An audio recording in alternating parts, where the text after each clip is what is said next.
This is a 1998 Fiat Multipla, and it is incredibly weird. Mostly it's incredibly weird looking, which is a different way of saying that it is very ugly, but it's also fantastically quirky, unbelievably so. I have wanted to review this car for a long time, and today I'm going to do just that. Before I get started, be sure to check out Cars and Bids, which is my new enthusiast car auction website for cool cars from the modern era. We have had some great sales recently on Cars and Bids, including this Ferrari 575M, which sold for almost $131,000 with the rare HGTC package. This E92 BMW M3 with only 3,000 miles that sold for $71,000, and this beautiful Porsche 996 Turbo, which sold for just under $53,000. If you're looking to sell your cool enthusiast car from the 1980s and up, Cars and Bids is the place to do it. You'll get the most interest in your car. And if you're looking to buy a cool modern enthusiast car, Cars and Bids has amazing selection with daily auctions. Check it out at carsandbids.com. So let's talk Multipla. I have wanted to review one of these for years, truly years, and I finally got the chance thanks to the Lane Motor Museum here in Nashville, Tennessee. The Lane Motor Museum has a fantastic collection of amazing cars, including many quirky ones like the Multipla. And if you're in the Nashville area and you're interested in cars, I highly recommend checking out the Lane Motor Museum. You can click the link in the description of this video to learn more about the Lane Motor Museum and follow along on social media. So what exactly is the Multipla? Well, it's a compact minivan which was a popular segment of cars in Europe throughout the 1990s and 2000s. The Multipla was Fiat's contender, and it's actually a very clever vehicle, as I'll show you. For instance, this has seating for 6 people, even though it's about the same length as a Mini Cooper. Unfortunately, it was ugly. Very ugly.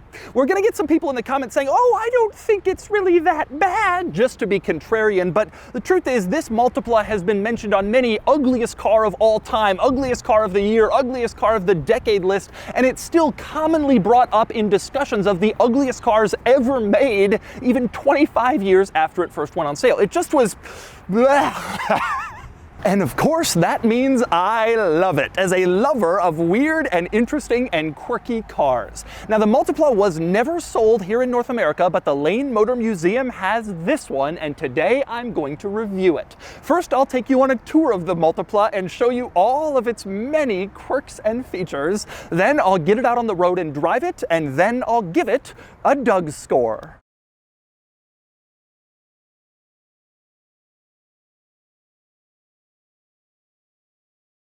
All right, I'm gonna start the quirks and features of the Multipla. The Multipla, I'm so excited.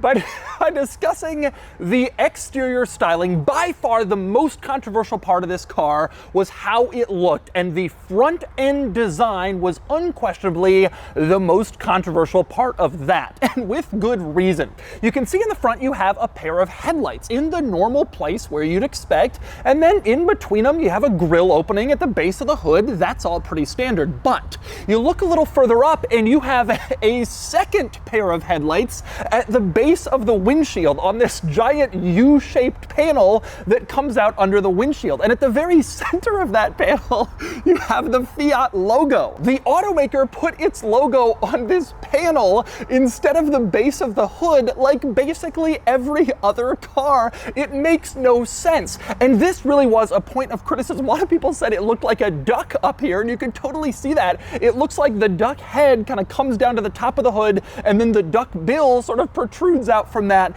It was absolutely bizarre. Now, later in the Multipla's run, Fiat did a facelift which smoothed out this line and got rid of this weird panel in front of the windshield and made the car look more normal. Now, I was always disappointed by that because this was one of its most charming, bizarre angles, but obviously they were trying to sell cars and they had to make this thing a little bit more normal. Now, the other big point of controversy in terms of the styling of the Multipla was the glass and the design of the roofline and the glass house on the side of the car. Coming up from the duckbill front end, the roof is just too high. It looks so tall, and it gives this car a really strange look. You have this massive panels of glass that don't really match the lower half of the car. It just looks really weird, and it had a very strange profile in addition to having a very strange front end. So you didn't really have a lot of great angles on this car. And so really, you look at it from some angles, it's really, really weird. That was kind of the purpose. They wanted it to stand out and be different, and they certainly succeeded, although not in a wonderful way. Now, like I said, they facelifted the car, made it a little bit more normal a few years after it first came out, which I was always sad about. It lost some of that charm. Fiat was trying to sell cars, and ugly charming isn't really what they were going for. No matter how much I liked it, people stayed away from this car. It just looked too ugly, no matter how clever it was. And it was clever, and I'll show you in a minute. But next up, before I go inside the Multipla to show you the interior quirks, and just you wait. You think this looks weird? Oh, wait till you see inside.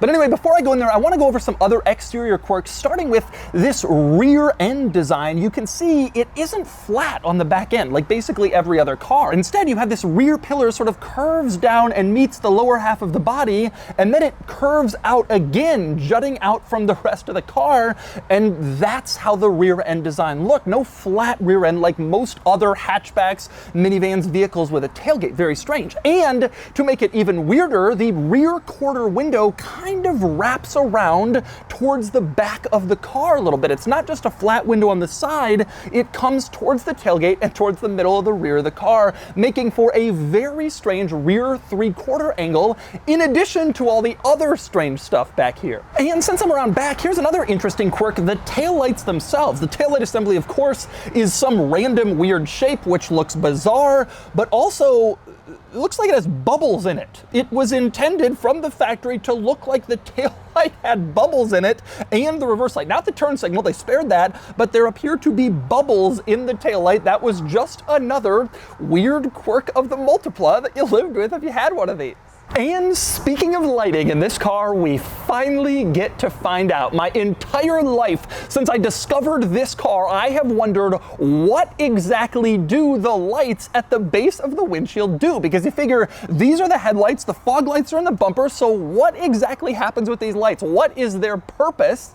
And the answer is they're the high beams. Take a look, the headlights are on, I flash the brights, you can see these lights are coming on, which actually makes sense. They're brighter and the positioning is pretty good just below the driver's line of sight. That's the high beams in the Fiat Multipla. So if you also have wondered why it has a second pair of headlights at the base of the windshield, now you know that's where they stuck the high beams. Obviously very quirky. And next up from this angle, two other interesting quirks worth discussing. One is the exterior door handles, which are kind of interesting. They're not just normal door handles. Instead, they have this little like growth that sort of juts out from the back of the door handle. That's there so that you can open the door with the handle and then open it the rest of the way using this plastic piece that juts out and just your finger. And that way you don't have to touch the body of the car and potentially get fingerprints on it, or if it's dirty, you don't have to get the dirt on your finger. You had this little plastic piece that you could pull to open the door. And same deal when you closed it, you could just sort of put your thumb on this plastic piece, close the door, and you never actually had to touch the body, so you didn't get it dirty or messy or greasy with your fingerprints, which is kind of cool. The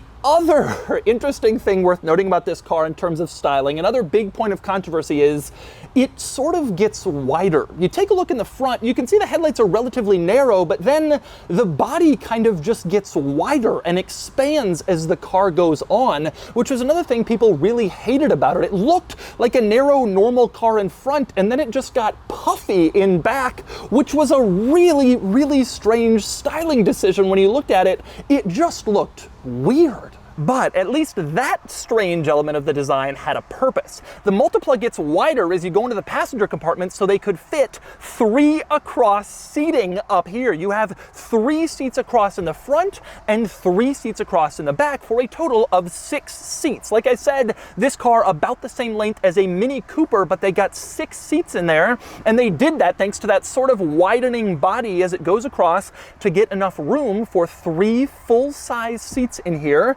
to make for a relatively comfortable small minivan. And it was more practical than its rivals, most of which only offered 5 seats. And if they did have more than 5 seats, it was with 3-row seating, which meant you didn't have any cargo space behind the last row. This thing had 6 seats and a little cargo space back there. I told you this was a clever vehicle, and indeed it is. And that tall roofline that everybody hates, the weird shape of the glass, the strange profile of this car, that helped to add more headroom. And indeed, I'm sitting in here and I have good headroom between my head and the ceiling, even though this is like a tiny little compact car, Mini Cooper sized. It has good enough headroom, interior room, legroom for 6 passengers, thanks to some of the weird design elements on the outside.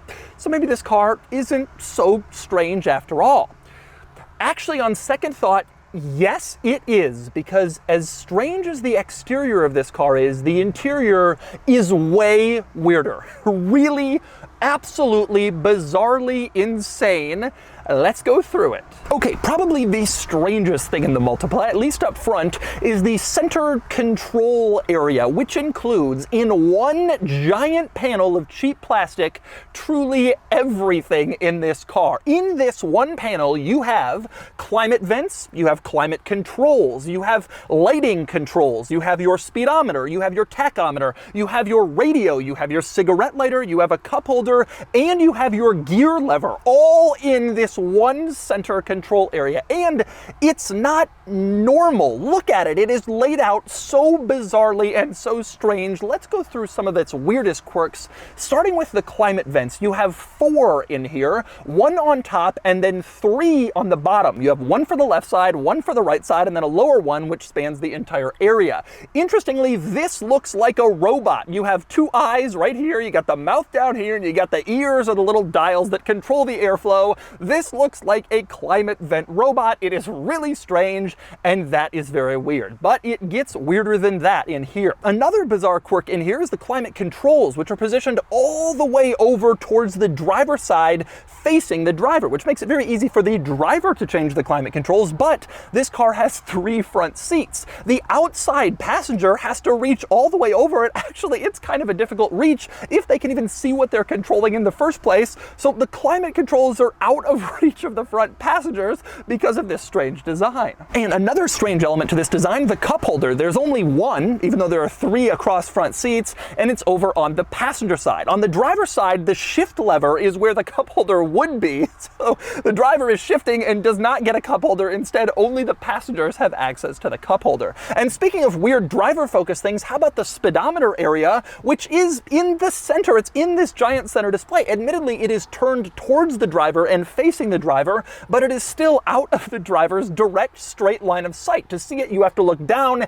and then over to the left in order to look into this giant center area with all these controls. That's where your speedometer is. Now you're wondering, why did they move the speedometer over there? What was so important to place in front of the steering wheel that they couldn't put the speedometer in its normal spot? And the answer is a storage cubby. You have a storage cubby directly in front of the steering wheel where you can put stuff. You open it up and you can stick storage items in there. So instead of having your speedometer in a normal place, you had storage. And by the way, you have a similar storage cubby on the passenger side of the dashboard, except it has a completely different handle to open it up. So the driver's side one has this type handle, and the passenger side one has a completely different handle. Why didn't they just make those the same to save on cost? I have no idea, but for some reason they didn't. So you have 2 upper dashboard storage cubbies with 2 completely different designs for how to open. And by the way, I'm gonna get through this. And by the way, it's purple. You notice that. The dashboard is purple. All of the storage cubbies, everything in the dashboard is purple. And it's not just that. The entire interior of this car is purple. The seats are all purple. The door panels are all purple. It's purple everywhere in here. Even the cargo cover in the cargo area is purple. Everything in this interior is purple. As if the car wasn't weird enough. Imagine going in and ordering one with a purple interior, please. Yes, including the dashboard. But wait, I am not done up here. I'm not even done with this center control stack area. Another quirk here is the shifter in the cup holder. Why does the shift boot have a little snap on it so that you can access the lower part of the shifter? How frequently does Fiat think you'll be doing that it actually provides you with a snap so that you can get in there to the lower part of the shifter? It is such a strange decision. And we are nowhere near done with strange decisions in this car. Let's next move on to the door panel. And again, purple fabric on the entire door panel except for this piece of gray plastic, which is like oval shaped and appears to be randomly mounted in the center of the door panel. It has a hoop on top of it, and that's what you use to close the door. You stick your fingers around it, you pull the door closed using that hoop. Now the hoop sticks up past the window line, which I actually think is a pretty cool thing because that gives you a door closer that's within easy reach, but it doesn't compromise on visibility and giant windows in this car. So you get the best of both worlds, an easy door to close and a massive window and great visibility, which is interesting. But on the subject of the door panel, here's a rather weird quirk. This car has power windows in the front and in the back, of course. But the driver's side door panel only has 2 power window switches. And you try them and therefore the front power windows only. The driver doesn't have access to control the rear power windows, which is kind of annoying in a minivan when you'll have kids back there. And it's especially weird in this car because there are 2 sunroofs in here. You have a front sunroof and you have a rear sunroof, as you can see, which is a pretty neat perk. Now I bring that up now because the controls for those sunroofs are directly above the driver's head. They are not in the center up here. They are not accessible to all the passengers. Only the driver can control the front sunroof and the rear sunroof with these little buttons. So the driver has access to control the front and rear sunroofs, but does not have access to control the front and rear windows. They have only let the driver control the sunroofs in this vehicle. A very strange decision. And we are not done with the strange decisions up here yet. You will notice in all the controls I've shown you, there have not been any power mirror controls. In the center on the door panel, the power mirrors nowhere to be found. That's because they're on the ceiling too. Of course they are. That's where you would normally look to control your power mirrors. To the ceiling of your car. You have the power mirror control here. You slide this little switch over and can move the mirror. And you also have power folding mirrors. You press this button and the mirrors will fold in, which of course is nice and convenient. Now, interestingly, the mirrors themselves are actually split into 2 pieces, an upper mirror and a lower mirror. The power mirror part only controls the upper mirror. If you want to control the lower one, that is manual. So these are actually sort of semi-power mirrors, and the controls are on the ceiling. And we're not done with the weird quirks yet. The parking brake, where is that? Don't see it. That's because it's between the driver's seat and the driver's door. In this tiny little cavern down here, that's where the parking brake is. So you better release the parking brake before you close the door, because otherwise it might be hard to get your hand in here and actually release the parking brake so you can set off and start driving. And worth noting, it is also vastly asymmetrical in here, which you don't really realize until you start poking around and finding stuff. You see, the driver in a normal car takes up half of the front, but in this car, the driver only takes up 1/3 of the front because you have 3 front seats in here. And so stuff is kind of moved over a little bit more than you might expect. For instance, the rear view mirror on the windshield is not in the center of the windshield, it's over towards the driver. And how about the fact that the sun visors are not equal in size? The driver's sun visor is much smaller to compensate for the moved over rear view mirror. The passenger sun visor is much larger. That is something you will not find in virtually any other car, 2 differently sized sun visors because of an asymmetrical front seating setup. Very strange. So you're probably wondering why. Why is everything in this front seat area so weird? Why are the controls so strange and in such odd places? And the answer is because of this center seat. You have a center seat here, you have a center passenger whose legs are gonna go down into the middle of the dashboard. You can't put a center console in here with your typical controls, and so the controls scatter. You have to find new places for them, like the power mirror switch on the ceiling or the gear lever in a cup holder. That's where stuff has to go if you want to have a center front passenger. Now, my new Land Rover Defender has 3 across front seating. It has a center seat just like this car, and it doesn't have all these weird controls, but that's because my Defender has a screen that can integrate a lot of these controls and make it seem more normal. The Multipla has no such screen, so to move all the physical buttons and switches and relocate them, you end up with some weird controls, like a parking brake between the seat and the door. It's just what they could do if you want to have this clever 6-passenger seating. And there are more wonderful quirks in here. For instance, below the dashboard, you can see a storage area where you can stick stuff if you want that could come in nice and handy if you've used up both of your above the dashboard storage bins. That's pretty cool to see. Also, over on the driver's side near the parking brake at the bottom of the seat, the tailgate release has an image of a Multipla on it. That's the Multipla's profile, and they've placed that on the tailgate release, which looks pretty cool. Same deal on the hood release, which of course is in the driver's footwell, another Multipla. And again, it looks cool. I like to see that actually using the image of the car and not just a generic car. Always looks more interesting. And by the way, that using the Multipla image is also true of those sunroof controls I showed you earlier. Take a closer look at them. You can see even from this top-down view, that's clearly a Multipla with that U-shaped thing going around the base of the windshield. They went to the trouble to make even that line up and work as a Multipla for those sunroof controls, and that is a pretty cool piece of attention to detail. And by the way, one other item to note up front, the center seat, the one in the front middle,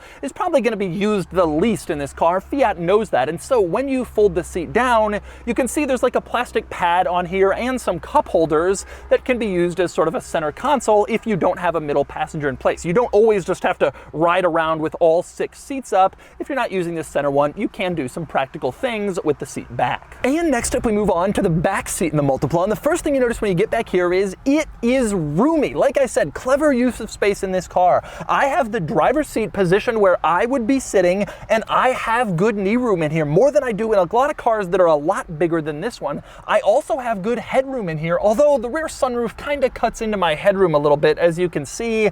This car was also offered without the rear sunroof, which might be better if you plan on taking tall adults in the back seat of this car regularly. It's worth noting one other big trick this car employed to get such great interior space, in addition to the design, was also using thin seats, thin seat fabric. You can see they're not that thick, and so they don't take up all that much space in here. Now, on long drives, maybe these seats aren't all that comfortable, I don't know, but in terms of seating capacity and comfort in here, you can get a lot more people in the car when you don't have big, thick seats taking up a lot of space. Now, next up, one other interesting quirk is in the center seat, you can see there are 2 seatbelt buckles.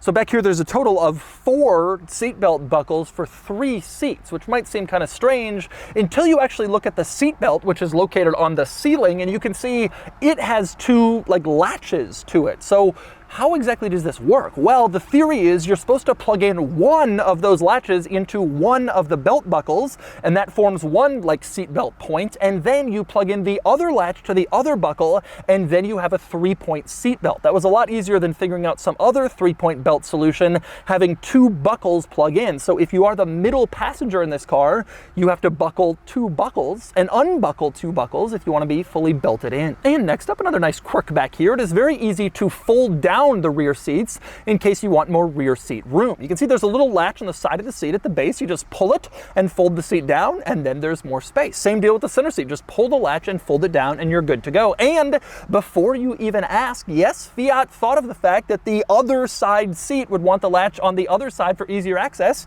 And so there it is. Easy latch, lift it, fold it down, and you're good to go. So like I said, pretty easy to fold down the seats in the Multipla in case you want more cargo space. Other than that, the rest of the quirks in the back seat are pretty much the same as the ones you get up front. For instance, the door panel once again has a big gray like oval thing with a hoop, and you pull that to close the door, and once again the hoop sticks up beyond the window, so you have a full-size window and an easy to reach like door pull to close it. You also have individual ashtrays integrated into this little gray door panel thing, which could be nice, I guess, if you plan on taking your kids around and if they plan on smoking in the back of the Multipla. And by the way, one other very important quirk worth pointing out, back to the doors, I want to talk about rolling down the windows. Now, because the windows in this car are so much larger than like the body, because it has so much glass around it, when you roll down the back window, it only goes down to here. This is the furthest down the back window goes because there's nowhere else for the window to roll down within the door. You can see this on the outside too. This is the maximum rolled down window in back. It only goes down like halfway. And that's pretty crazy, although not that insane. That's true of some cars, but here's the crazy Multipla part. The same is true up front. If you roll down the front window, it also only goes down this far. Take a look on the outside. This is the furthest down the Multipla's window goes. So if you're one of those people who likes to sit in your car while you're driving with your arm out the window, too bad. You can't do it in the Multipla because the window simply doesn't have any extra room to roll down into the door because the window is so much larger than the door panel. Crazy. And next up, we move on to the cargo area in the Multipla, and accessing the cargo area is the one part of this car that isn't really very clever, except of course for the styling, which obviously isn't. But getting into the cargo area, the only ways you can get back here, that little latch I showed you in the driver's footwell, or if you want to open it from the back, you have to stick the key in. There's no latch back here you can use to just lift it up. You have to come back here, bend all the way over, stick the key in, and then it opens, and then you can get into the cargo area. And you can see back here, surprisingly roomy, especially when you consider you have 6 people sitting in the car. You still have this much cargo space, and again, only the size of a Mini Cooper. It really is amazing packaging in this car to have this much room for people and stuff, but it comes at the expense of how it looks, I guess. Now, in this cargo area, you can also see the famed purple cargo cover to match the rest of the purple interior. And a quick glance at the cargo cover, you can see there's kind of a hole in front that's asymmetrical. It's like this weird off-kilter, like, cutout. That is for the rear wiper assembly, which on the inside of the tailgate you can see is also asymmetrical. Not exactly sure why it has to be such a large wiper assembly hump, but that's why the cargo cover is a little strangely shaped, just like basically everything else in this car. And finally, we move up front in the Multipla to the only part of this car that isn't really all that quirky, and that would be the engine. You just have a gas-powered 4-cylinder up here, small 1-point-something liter, about 100 horsepower, not really very big, used in a bunch of other Fiat models at this time. The Multipla was also offered with a diesel 4-cylinder, had about the same power and got a little bit better mileage, but there you go, the small engine in the Multipla. Again, the least quirky thing about this entire car, just basically a Fiat engine that was used in other Fiat models as well. And so those are the quirks and features of the amazingly quirky Fiat Multipla. Now it's time to get it out on the road and see how it drives. All right, here we go. I'm driving a Fiat Multipla. I am so excited. I have wanted to drive one of these for so long. And you know, every time I go to Europe, I see these on the road. They're relatively common, and I freak out. People are always like, what are you doing? You know, first off, this is ugly, and second, this isn't rare. And I'm like, no, this is cool. And I am so thrilled to be driving one here in America. Okay, my first impression of this car is this powertrain is good. This is peppy, it is drivable. It's not fast, but it's like eager to rev and like surprisingly fun to kind of get into gear and go. It's not like fast, but it's acceptable. And I always was worried that the Multipla would feel like dog slow, and so no matter how weird it is, I would never want one, but I now want one. Sitting in this car, you get an idea of I've talked about some of the clever stuff they did in this car, but the seating position is really one of you. You're definitely sitting really up high in this car, and you got a ton of headroom, even though this thing is so small in length. They made it tall, which contributed to the ugliness, but it also meant that you could get people in here. You could just get people in comfortably. That was the whole point of a people mover. Of course, you hear some engine noise and you hear some road noise and that kind of thing, but that's to be expected. I mean, this wasn't an expensive car in Europe at the time.